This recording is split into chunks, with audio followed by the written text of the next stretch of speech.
Guys, Master Jex naman. So ngayon, i-review natin tong Joson Mount Fuji na wireless microphone. So ito na yung microphone natin. Ito yung mismong receiver. Ito muna ang i-review. Meron siyang microphone volume individual sa bawat microphone. Ayan. Bawat isa dito may individual siyang volume dito. May LED display siya. Klarong-klaro yung LED display niya. Hindi siya maabot ng mismong screen yan. So, sa likod may balance saka unbalance na output audio, and ito yung supply niya. Hindi siya 12 volts, hindi ano siya power cord. So sa loob nito may mismong supply siya. So hindi mo na mawawala yung power adapter niya. So meron siyang balance output and PL jack, 1/4 inch jack. So iisa na yung output nito, hindi mo na ma-individual. Tapos ito yung frequency nyo, 227, 255. So isa dito siguro 257, ito yung 255, ito yung 257. Dito naman tayo sa mismong microphone. Yung microphone nya is hindi siya plastic, kundi ano siya, alloy. Hindi naman alloy, aluminum. Ito, ayan, hindi siya plastic. Bagsak ko. Ayan, magalating yung tunog niya. So hindi siya plastic. And yung mismong body nito, hindi rin siya plastic yung body nito. Hindi ko na ibagsak, baka masira pa to. So may battery siyang kasama right off the box. So ito yung battery niya, AA. Sabi daw ni Boss Joson, umabot to ng 150 meters. So try natin kung saan dito sa hanggang saan yung kaya niya sa medyo tago na lugar. So siguro 150 meters sa open ground. So ito-testing natin sa speakers na yan, hindi to. Ito yung apat na yan, yung Broadway lahat na, pati yung tweeters. So sa amplifier gagamit din tayo ng Joson. So ito lang yung gagamitin ko, pang testing na naman. So naka-input na dito sa mic 4. So mag-initial sound check tayo. So ito yung 227 na frequency, dito siya sa channel ko. So dito siya umilaw.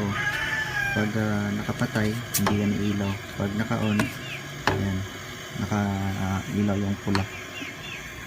So try natin. Check. Sound check. So ito yung tunog ng Mount Fuji na microphone. Check. 1, 2. Ayan, may umiilaw pa dito pag may signal na pumapasok. Ito. Check. 1, 2. Ito may green siya na umiilaw. So kalahati pa lang. Maganda na yung response ng coil nito. Maganda yung pick up niya. So ito yung tunog niya. Check. 1, 2. Sound check. 1, 2. So yan yung tunog niya. So hindi ko lang makalakas ng volume kasi tanghaling tapat na, baka may nagpapahinga. Testing natin sa malayo. So yung isang cellphone ko is iwan ko dito, tapos yung isa ko kung saan ako pupunta na hanggang saan abot dito. So sandali lang. 1, 2. Sound check. Check. Sound 1, 2.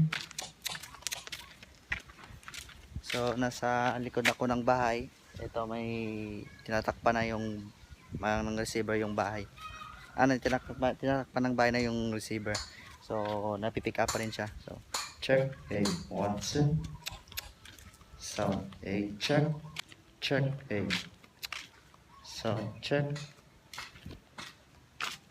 Check.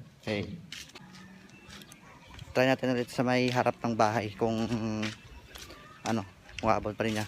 Kasi malayo na, ganda.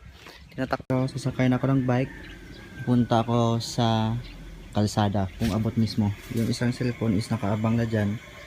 Malalaman natin kung mapuputol yung signal or may mapapick up pa siyang tunog na galing sa box, kung aabot pa siya doon, kung doon ako magsasalita ng microphone na to. So punta tayo doon. So dito na tayo sa mismong kalsada natin. So, na Strava ko, meron tayong 0.4 kilometers. So, it means 140 meters tayo galing sa bahay. So, harap na tayo doon. So, 140. Kaya nga ba? So, try natin. Check. Okay. Sound check. So, balikan na natin kung kaya niya pa. check, okay. Sound check. So sa may gusto umorder ng Joson na Mount Fuji na microphone, so ililink ko lang sa baba yung sa link description yung kung saan order ng Joson microphone na to. So pati na rin yung amplifier natin na ginamit, yung Joson Moon. So yung price nito is nasa 2,499. So lagay natin sa 2,500 so hindi pa rin kasama yung shipping. So big shout out sa lang kay Boss Joson. So yan sa lang sa vlog natin mga boss and see you in the next videos.